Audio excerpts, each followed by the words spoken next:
We continue to track areas of heavy rain and lightning. One spot getting hit pretty hard here over the last hour or so, the southwest part of our area between Hazelhurst and Alma, and more so into Alma now. Some very heavy rain approaching there and quite a bit of lightning too. So you might want to just stay inside and for about an hour or so until this passes by. Travel is going to get a little difficult with some ponding of water forming on the roads there.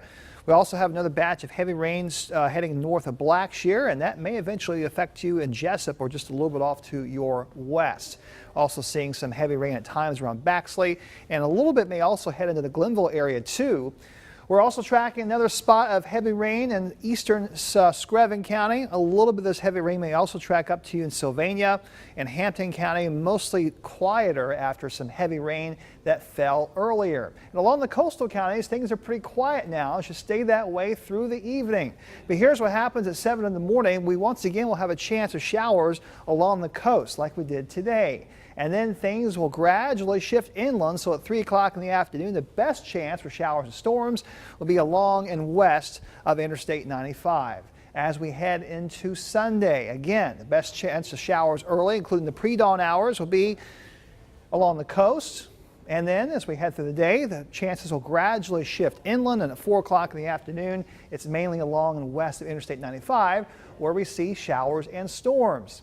So we put it together in your weekend forecast, and yes, it's going to be wet, but there will be some times you can go outside.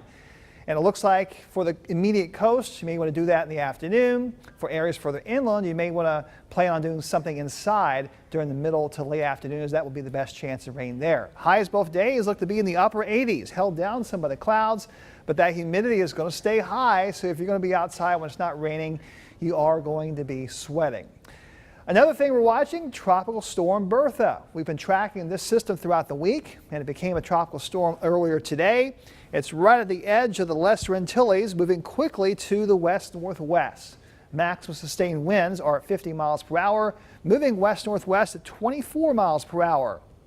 Looks like it will affect Puerto Rico and the Dominican Republic, but this is a high confidence forecast track for the National Hurricane Center of it turning north, maybe skirting the Bahamas, and then staying well off the east coast as it recurves to the northeast Tuesday and Wednesday. And the reason why it's a high confidence forecast is the last few days the models have been in good agreement that the system initially tracking northwest, again possibly affecting the Dominican Republic through Sunday, and then portions of the Bahamas into Monday, but then all the models taking it north and the northeast, and all these tracks are well off to our east, a lot further east than when Arthur came by. So this looks like a situation we should be just fine. Of course, we'll continue to track it for you, but I don't see any reason to be concerned about that.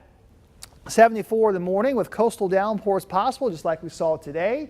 And then as we head through the afternoon tomorrow, once again, those shower and storm chances shift inland, and we'll have a high of 88.